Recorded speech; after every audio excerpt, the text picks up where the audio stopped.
오늘 우리 하나님의 말씀은 야고보서 강의 두 번째 시간입니다. 야고보서 1장 1절에서 9절에서 18절까지의 말씀, 죄의 유혹을 이기려면 제목입니다. 우리 말씀 같이 읽겠습니다. 9절부터 우리 한 절씩 교독합니다. 제가 한 절 읽고 여러분 한 절 읽고 교독을 읽겠습니다. 낮은 형제는 자기의 높음을 자랑하고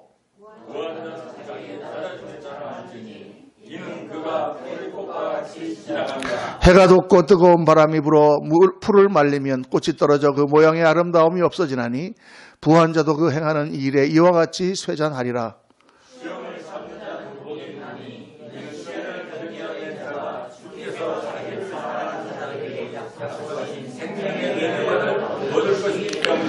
사람이 시험을 받을 때 내가 하나님께 시험을 받는다 하지 말지니 하나님은 악에게 시험을 받지도 아니하시고 친히 아무도 시험하지 아니하시느니라.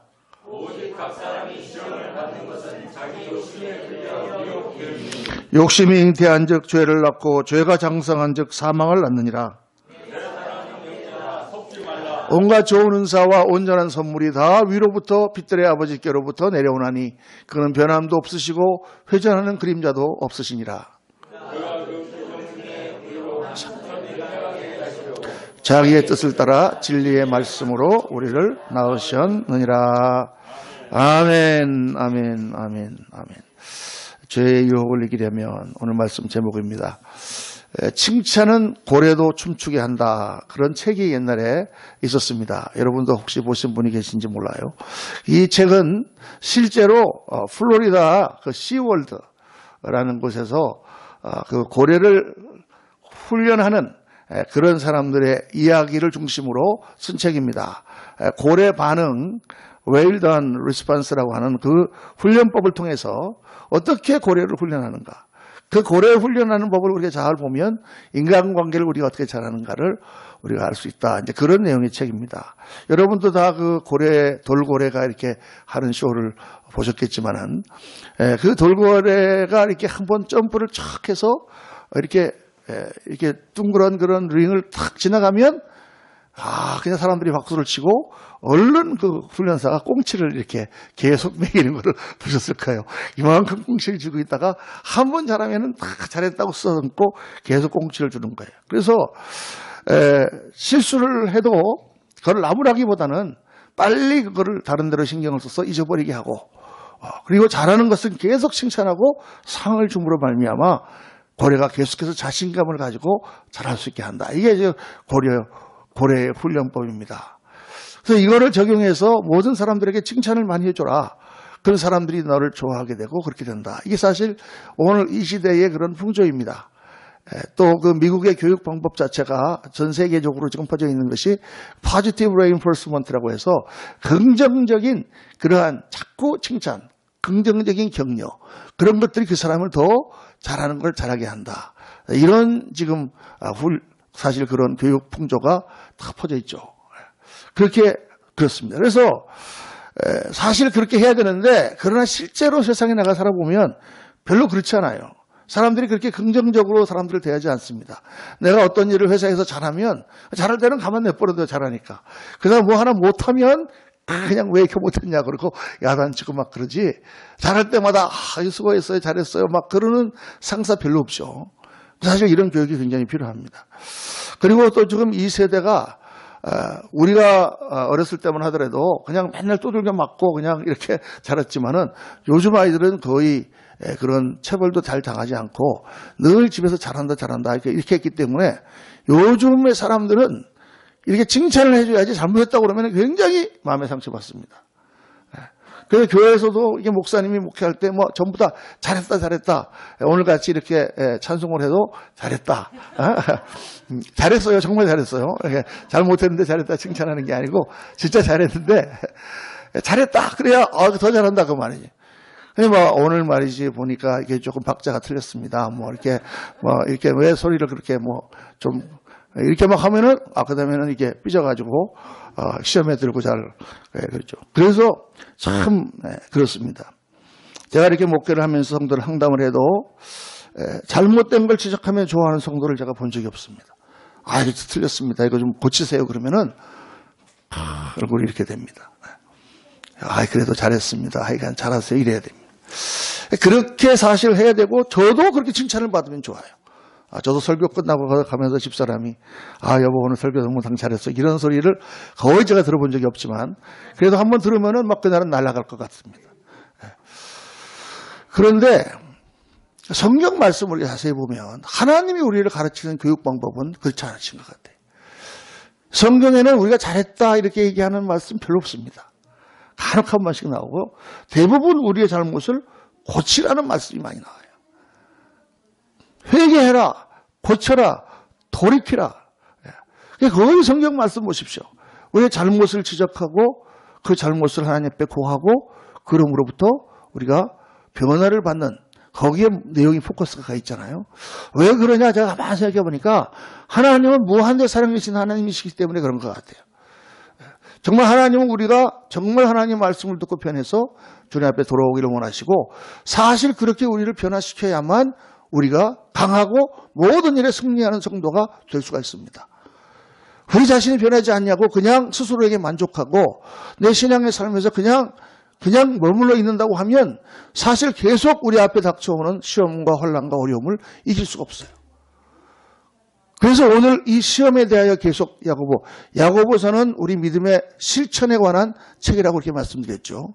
우리가 세상 살아가면서 모든 일을 만날 때 어떻게 우리가 그리스도인의 삶을 살아야 되는가를 보여주는 책인데 제일 처음에 다루고 있는 주제가 바로 시험이라는 주제입니다. 이 시험이라는 말은 하나님이 우리를 시험하신다라는 그런 이런 마귀의 시험이라 이런 개념보다도 일반적으로 우리가 닥친 시련과 어려움과 고난과 문제와 죄의 유혹과 모든 이런 것들을 통틀어서 말하고 있는 거죠. 근데 지난주에 우리가 야고보서 첫 부분을 다룰 때 거기에서는 뭐를 초점을 맞췄냐면 시험을 어떻게 볼 것이냐, 어떻게 해석할 것이냐. 지난주에 우리가 묵상한 말씀의 가장 중심이 그거 아니에요?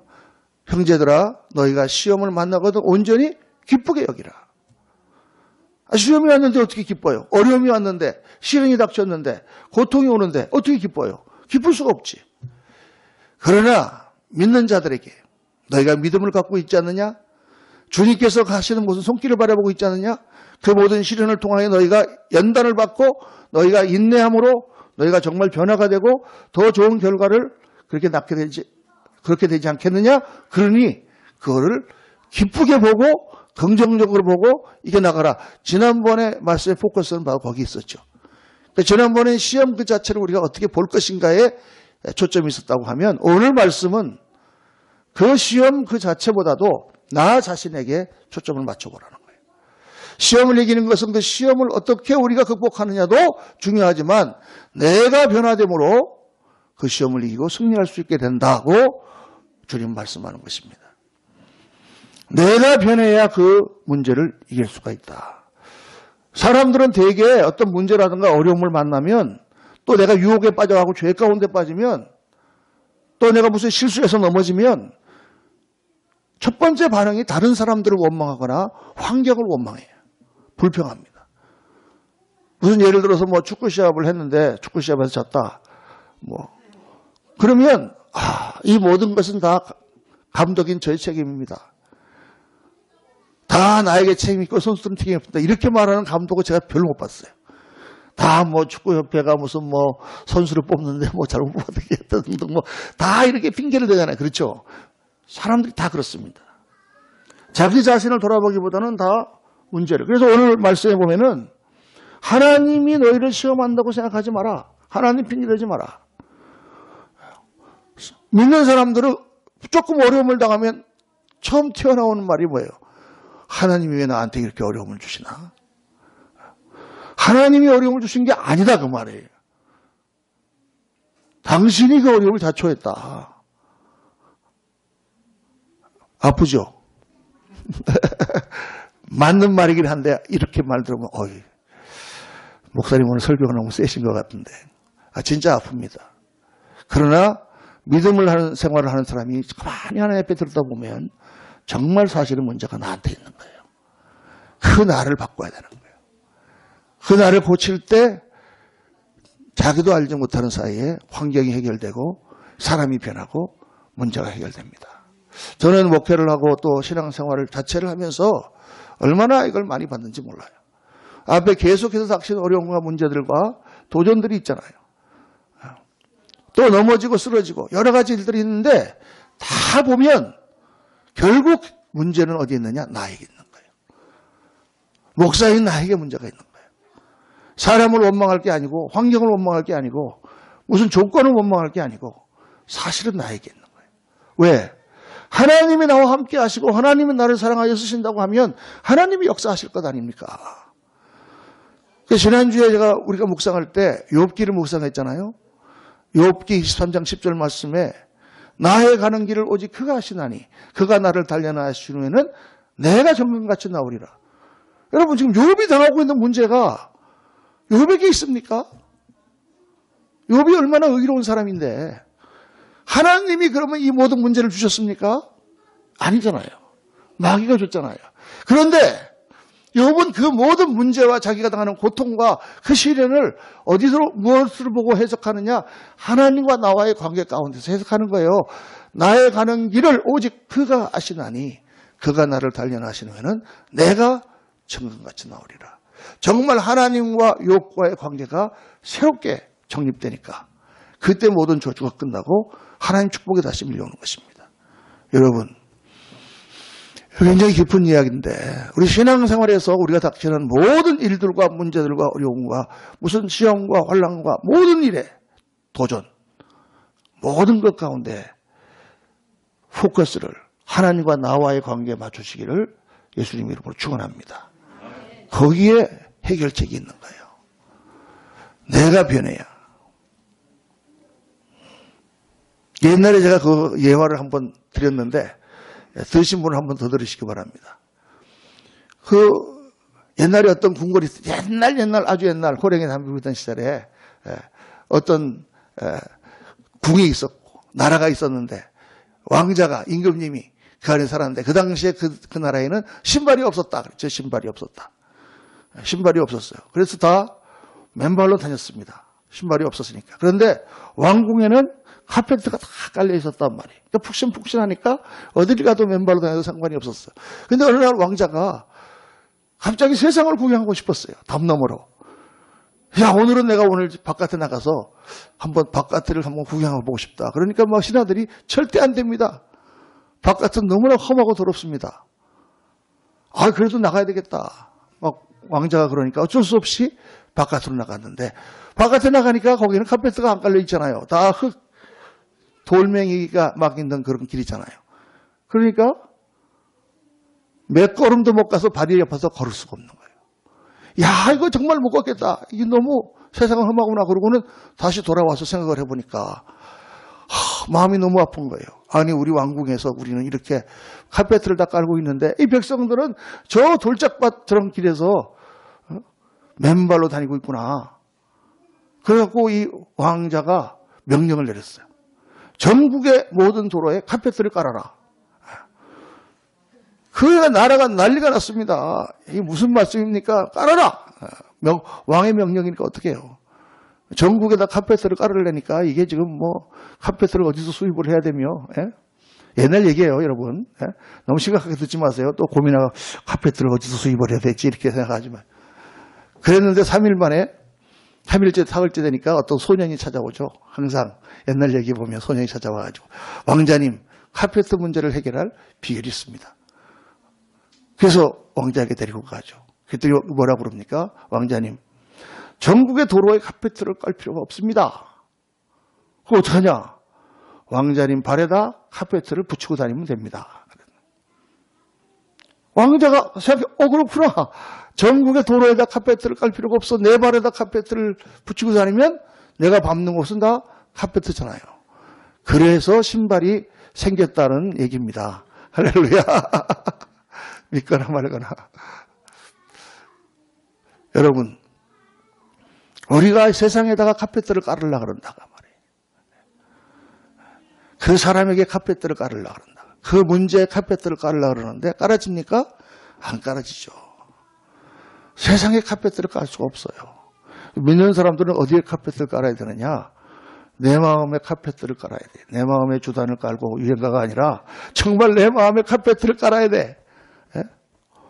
내가 하나님의 은혜로 내가 채워지고 하나님이 나와 함께 하신다는 믿음으로 내가 충만하고 정말 하나님의 성령이 나에게 임하여 성령으로 충만하면 모든 문제와 모든 어려움을 다 이기고 나가게 될 줄로 믿습니다.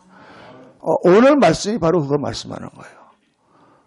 어떤 시험을 만나느냐, 어려움을 만나느냐, 너 자신을 돌아봐라. 하나님 이 사업의 불경기를 없애주옵소서. 사업을 하나님 잘되게 해주옵소서. 하나님 이 병을 치료해 주옵소서. 막 이렇게 기도하다가 잘 되지 않잖아요, 여러분. 근데 어느 날 우리 기도가 바뀌기 시작합니다. 하나님 이 병 가운데서도 내가 주님을 찬양합니다. 내가 이 병을 이기고 승리하게 해주옵소서. 내 심령이 쇠약해지지 않고 믿음이 약해지지 않도록 도와주옵소서. 불경기가 왔지만 하나님 내가 이 능히 고난을 이겨나갈 줄로 믿습니다. 하나님 나를 붙들어 주옵소서. 이렇게 기도하다 보면 어느새 불경기가 해결되어 있고 어느새 우리 몸의 건강을 찾고 있고 어느새 기도가 다 응답되어 있는 것을 우리는 발견합니다. 신앙은 자기와의 싸움이다. 그래서 그렇게 말하는 거죠. 내가 변화되면 환경도 변화되고 사람도 변화되고 문제도 변화된다. 그래서 오늘 말씀에 어떻게 이 자신과의 싸움에서 이길 수 있는가 두 가지를 오늘 말씀은 확실하게 말씀합니다. 첫째로 영적인 눈을 떠야 된다. 영적인 눈이 열려야 된다는 것이.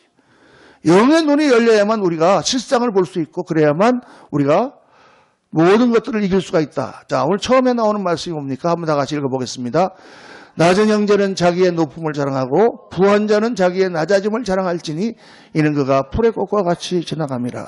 아니 지금 갑자기 시험 문제와 여러 가지 영적인 문제를 말씀하시다가 갑자기 왜 낮은 형제는 자기의 높음을 자랑하고 부한 자는 자기의 낮아짐을 자랑하라 이 말씀을 하시는가? 이건 뭘 말하느냐? 가치관의 변화를 말합니다. 가치관의 변화. 예수 믿는 사람은 뭐가 바뀐 사람들이냐? value, 가치관이 바뀐 사람들. 뭐가 더 중요하고 뭐가 더 안 좋은. 보세요. 낮은 형제는 자기의 높음을 자랑하고 내가 이 땅에서 돈도 별로 없고 내가 배운 것도 별로 없고 사람도 못나고 나는 별로 이 땅에서 그렇게 능력이 있는 사람이 아니고 그렇지만 여러분 내가 누굽니까? 내가 하나님의 자녀요. 내가 예수 그리스도를 믿는 믿음의 사람이요. 내가 하늘나라의 왕자요 공주잖아요. 낮은 형제는 자기의 높음을 자랑하라. 기죽지 말라. 세상적인 눈으로 자신을 바라보지 마라. 하나님이 나를 바라보는 눈으로 나를 바라봐라. 또 높은 형제는 낮음을 자랑하라. 내가 조금 가졌다고, 내가 조금 더 배웠다고, 내가 조금 더 똑똑하다고, 내가 조금 더 기술이 있다고, 내가 조금 더 좋은 가문에 나왔다고 그런 거 자랑하지 마라 그 말이에요. 교회에서 믿음 생활하는 사람이 그게 자랑입니까? 아니죠. 그건 오히려 더 내가 믿음 생활하는데 해가 될 수 있죠. 여러분 더 낮아져야 되는 것입니다. 그래야만 우리가 하나님의 은혜를 입는 거죠. 그래서 오늘 말씀 10절에 이어서 11절에 이 말씀이 나옵니다. 해가 돋고 뜨거운 바람이 불어 풀을 말리면 꽃이 떨어져 그 모양의 아름다움이 없어지나니 부한 자도 그 행하는 일에 이와 같이 쇠잔하리라. 아무리 부자라도 다 꽃이 조금 피었다가 해가 뜨면 금방 말라져서 다 쇠잔하게 되지 않느냐. 여러분 뭐 지금 권력을 잡고 세도를 부리고 뭐 지금 내가 돈이 있고 어떻고 뭐 난리를 해도 잠깐 지나면 다 쇠하는 것입니다. 너무 건강 자랑하지 마세요. 내가 뭐 건강하다 잠깐 지나면 나이 들고 다 몸 약해지고 병드는 것입니다. 이 세상이 다 그렇지 않느냐. 영의 눈을 열어서 무엇이 더 가치 있는가를 봐라 그 말입니다. 이 말씀 묵상하다가 제가 갑자기 그 생각이 났어요. 한 30년 전에 돌아가셨지만은 여러분 이병철 씨라고 아시죠? 이병철 씨 잘 모를지 몰라요 요즘 사람들은. 옛날에는 부자 그러면 이병철이었습니다. 우리 한국에서 제일 부자 지금 이건희 회장 아버지죠. 정말 돈병철이라고 그랬잖아요. 돈병철. 근데 그분이 결국은 폐암이 걸려서 미국 뉴욕에서 돌아가셨습니다. 돌아가시기 한 달 전에 어떤 가톨릭 신부님한테 24개 문항의 질문서를 보냈어요. 이제 죽을 때가 가까우니까 자기 영혼이 너무 공고하니까 뭔가 하나님 이런 걸 좀 믿어보고 싶은데 도저히 믿어지지가 않는 거예요. 그래서 24개의 문항의 질문서가 한번 신문인가 어디 났습니다. 거기에 보니까 그런 질문들을 해요. 신의 존재를 어떻게 증명할 수가 있는가? 왜 신이 있다면 그는 자기를 드러내 보여주지 않는가? 하나님이 확 나타나셔갖고 막 갑자기 막 꽉 하면서 내가 하나님이다 그러면 믿겠는데 왜 하나님이 그렇게 나타내 보여주시지 않느냐? 저도 옛날에 믿기 전에 그랬거든요. 하나님이 한번 내 앞에 나타나봐라. 하다마고처럼 갑자기 빛이 나타나갖고 내 눈을 전부 다 이렇게 비닐로 쓰인 것처럼 그렇게 한번 해보면 내가 하나님 믿을 텐데 아무것도 나타나지 않잖아요. 두 번째 질문은 신은 우주 만물의 창조주라는데 어떻게 증명할 수가 있나? 다 지금 세상 사람들이 이 모든 것들이 자연적으로 생겼다라고 믿고 있는데 하나님이 창조하셨다는 걸 어떻게 증명할 수가 있나? 이런 질문이에요. 또 거기 보면 이런 질문이 나옵니다. 만약 신이 있다면 그 신은 왜 인간을 사랑하는데 이렇게 고통을 받게 하는가? 왜 죽음을 주었는가? 이런 질문을 24개를 쫙 했어요. 근데 사실 굉장히 기본적인 질문입니다. 기본적인 질문. 예수 믿지 않는 사람이 가지고 있는, 무신론자가 갖고 있는 이 신에 대한 그런 아주 기본적인 질문. 그 가톨릭 신부님이 어떻게 대답을 했는지 저는 모르겠는데, 근데 내가 뉴욕에 살고 있었거든요. 나한테 그 편지를 보냈으면 내가 가서 다 답을 했을 텐데. 왜냐면 나는 다 알고 있다고 말이에요, 그 답을. 저도 그렇게 믿지 않고, 저도 그렇게 세상을 살았지만, 어느 날 내가 살아계신 하나님을 만나고 나니까, 왜 하나님이 계셔야만 되는지, 하나님이 없을 수가 없는 이유가 뭔지, 어떻게 하나님을 증명할 수 있는지, 어떻게 하나님을 만날 수 있는지, 하나님을 만나지 아니하고 어떻게 하나님을 우리가 이 유한한 존재가 무한한 존재를 증명할 수 있습니까? 증명할 수가 없는 거예요. 예수 믿는 사람들은 적어도 이런 기본적인 명제에 대해서는 명쾌한 답을 가지고 있어야 됩니다. 하나님의 존재는 얼마든지 우리가 말로 설명할 수가 있고 이론적으로 이야기할 수가 있고 따질 수가 있지만 그러나 믿음이 없이는 하나님을 보지를 못합니다. 영이 열리지 않고는 하나님을 보지 못하죠. 영이 열리려면 어떻게 해야 됩니까? 내가 겸손하여져서 그 하나님 앞에 엎드릴 때 성령이 나에게 임하셔야만 나의 영의 눈이 열리고 그래야만 살아계신 하나님의 존재가 깨달아지고 느껴지고 보이게 되는 줄로 믿습니다. 그거 외에는 없어요. 제가 예수님 믿고 나서 교회에 와보니까 참 이상하게 교회는 세상에서 망한 사람이 많아요. 사업이 망하거나 아니면 무슨 건강이 나쁘게 되거나 그런 사람들만 교회만 있나. 제가 생각해 보니까 그렇게 되어야만 겸손해지는 거예요. 그렇게 되어야만 우리의 마음이 낮아져서 살아계신 하나님을 볼 수가 있는 것입니다. 그렇게 되지 않고 내 머리를 가지고 신을 증명해봐라. 지금 신이 있다면 왜 나한테 이렇게 고통을 주는가. 아무리 생각해도 하나님 보이지 않습니다. 영의 눈이 열려야만. 여러분, 우리가 말로 한번 생각을 한번 해보십시오. 이 세상에서는 지금 다 어떻게 배우고 있습니까?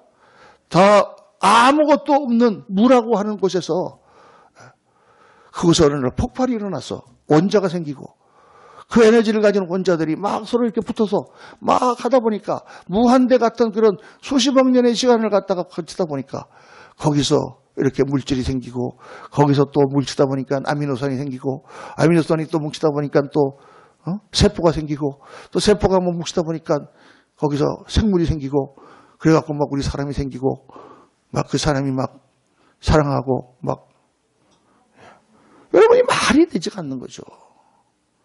어떻게 생명이라는 것이 물질이 우연히 부닥쳐갖고 생길 수가 있고 어떻게 그 생명을 추구합니까? 열심히 추구합니까? 안 죽으려고 발버둥 치며 물고기들도 번식하기 위해서 어떻게 그렇게 그 생명이라는 걸 위해서 그렇게 자기를 버리면서 어떻게 그렇게 합니까? 생명이신 하나님께서 모든 생물들에게 생명을 추구하는 그런 본능을 주셨기 때문에 생명을 추구하는 거죠. 어떻게 그 물질들이 모여서 사랑을 합니까? 어떻게 그 물질들이 모여서 분노하고 어떻게 그 물질들이 즐거워하고 여러분 어떻게 그런 것들이 나올 수가 있어요?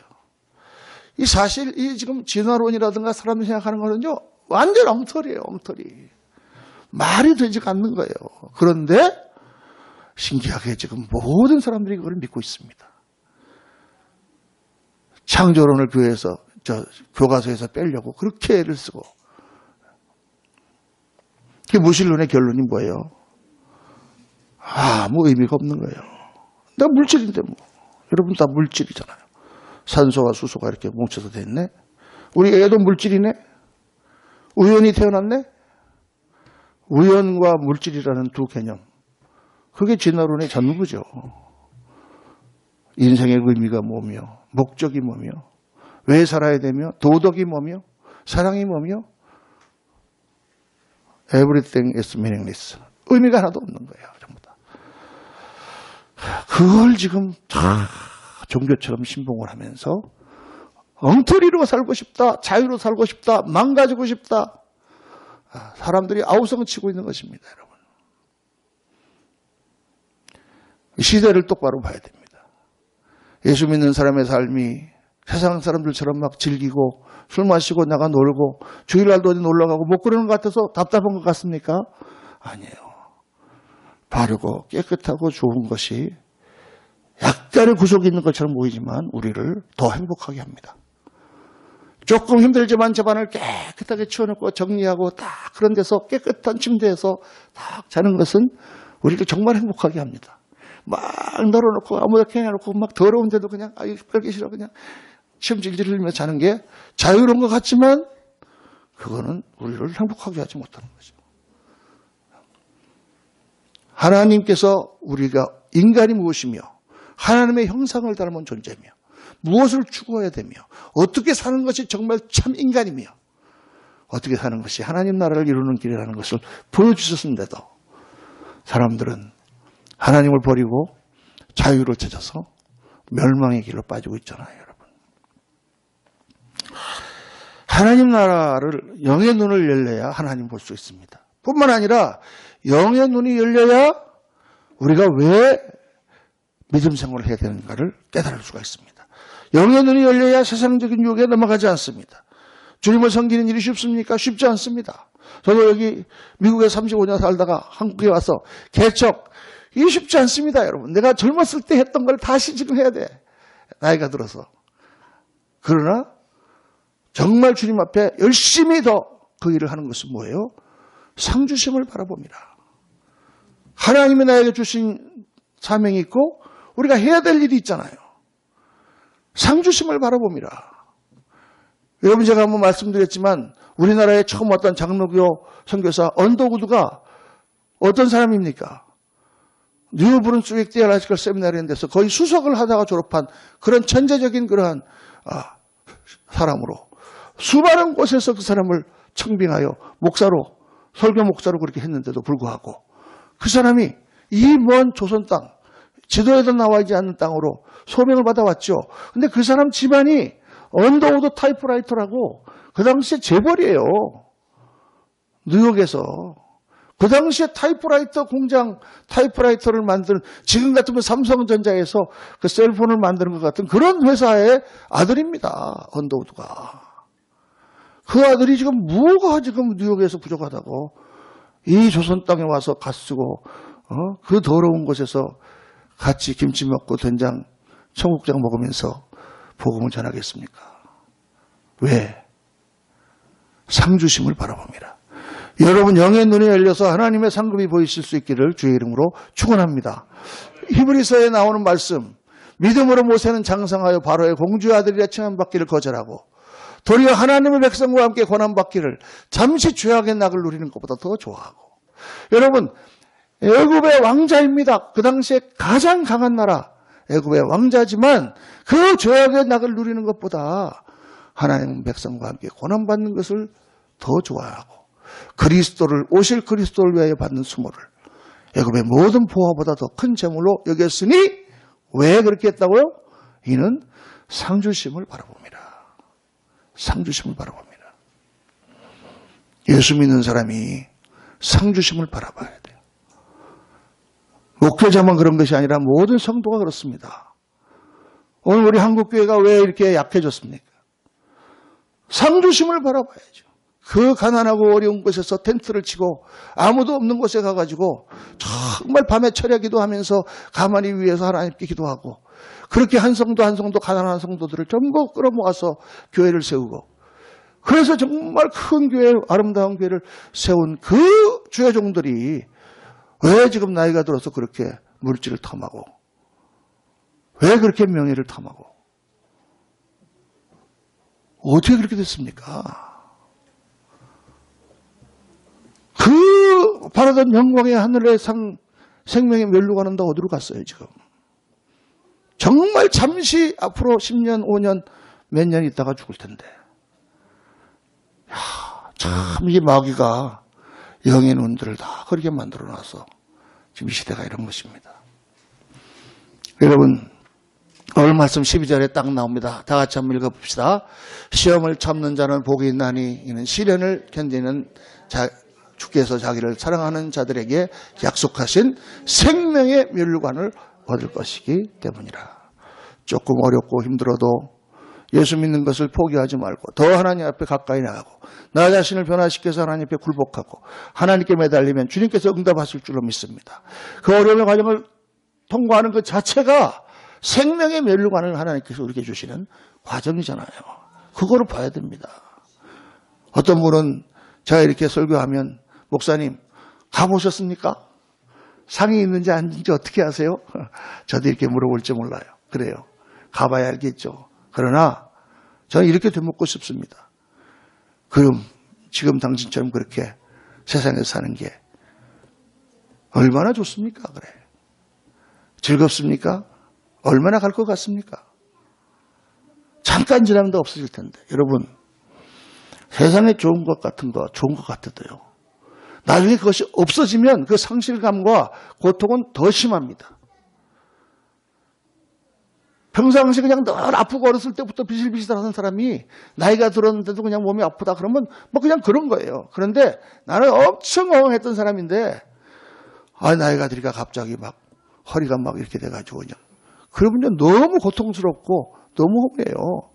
가난했던 사람들이 그냥 쭉 가난하면 그냥 가난한 거예요. 그런데 내가 돈이 많았는데 어느 날 재산 다 날라가고 내가 가난하게 됐다 그러면 정말 고통스럽다니까.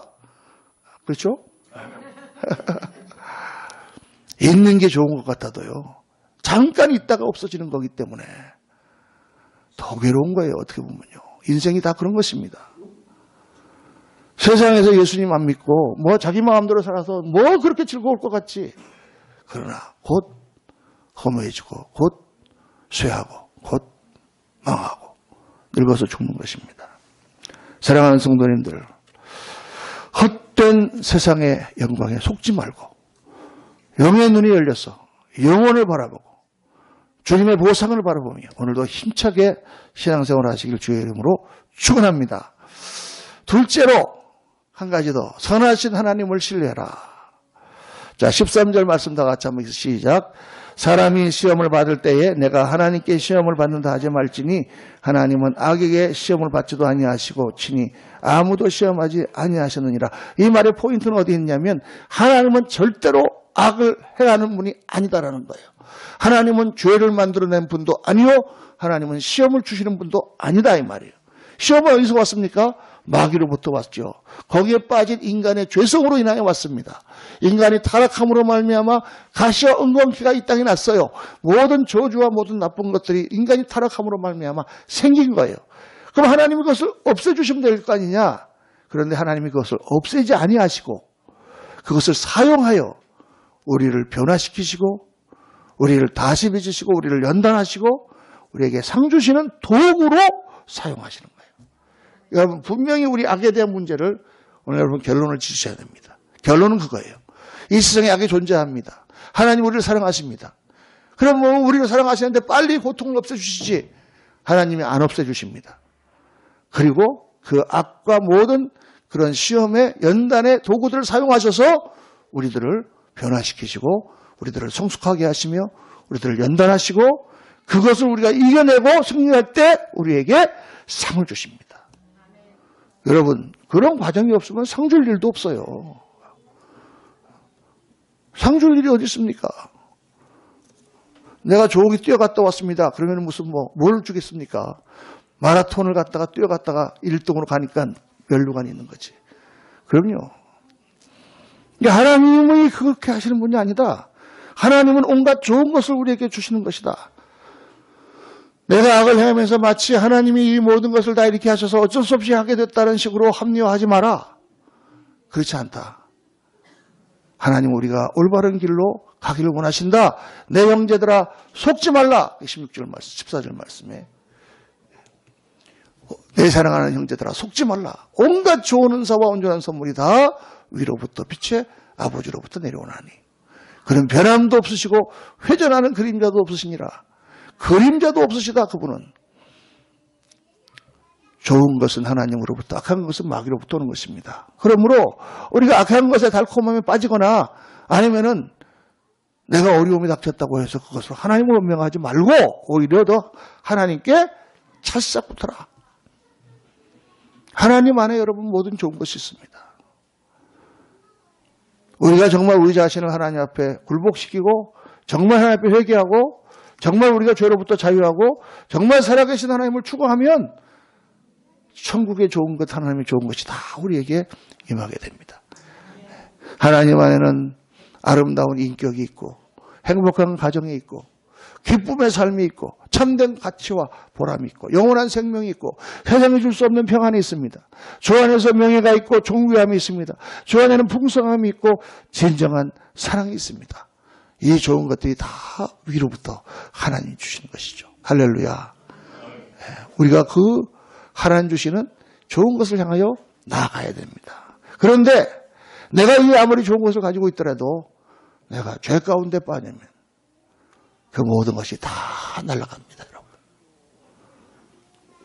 그 아름답고 그 존경을 받고 그 사람들의 영광을 받고 그 모든 사람들의 선망을 받던 목사님이 어느 날 죄 가운데 빠지고 나니까 다 날아가는 것입니다. 모든 것이 날아가는 거죠. 얼마나 마귀가 악한지 몰라요, 여러분. 정신을 바짝 차려야 되는 것입니다. 하나님께서 우리의 눈을 열어주셔서 정말 그 영적인 것을 보고 정말 오늘날 우리가 어떤 삶을 살 되겠구나. 우리 스스로 하나님 앞에 엎드리며 주님 앞에 나를 맡기고 더 하나님 기뻐하시는 분을 향해 나갈 때 우리 안에 있는 문제들과 시험들과 어려움들이 없어지고 어둠이 거치는 것처럼 빛이 열리며 어두운 숲을 뚫고 평야로 나아가는 것 같은 역사가 일어나게 되는 줄로 믿습니다. 오늘 말씀의 결론을 봅시다. 야고보서 1장 18절 다 같이 읽습니다. 그가 그 피조물 중에 우리로 첫 열매가 되게 하시려고 자기의 뜻을 따라 진리의 말씀으로 우리를 낳으셨느니라. 하나님이 우리를 한 사람 한 사람을 첫 열매로 삼으시려고 우리를 낳으셨다. 첫 열매가 뭔가? 여러분 성경에 보면 구약에 하나님께서 우리에게 백성들에게 너희는 첫 것을 하나님께 드리라 그랬어요. 첫 것을 드리라. 첫 열매 나면 하나님께 드리라. 첫 곡식, 핵곡식이 나면 하나님께 드리라. 첫 아들을 낳으면 하나님께 드리라. 첫 열매를 드린다는 게 무슨 말이냐? 두 가지 중요한 뜻이 있다고 제가 한번 설명을 드렸죠. 첫 것은 좋은 것입니다. 귀한 것입니다. 제일 좋은 거예요. 애도 손자도 제가 보니까 첫 번째 하는 손자가 제일 이뻐. 둘째도 이쁘긴 이쁘지만 첫 번째 날 때만큼 안 이뻐요. 그죠? 그러니까 집에서 사진을 보면 알 수가 있습니다. 큰애 사진이 100장이면 둘째 거는 한 50장, 셋째 거는 한 20장밖에 안 돼.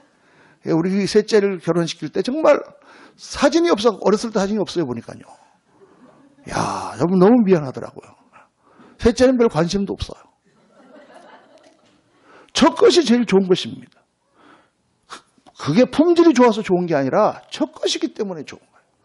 핵곡식이 뭐 꼭 다른 곡식보다 좋습니까? 아닌데 농사 짓고 고생하다가 첫 곡식을 얼마나 좋아요. 그렇죠? 제일 좋은 것. 둘째는 먼저 하나님께 드리라. 하나님께 먼저 드리고 나머지 갖고 쓰라. 이게 첫 열매를 첫 것을 드리라는 의미거든요.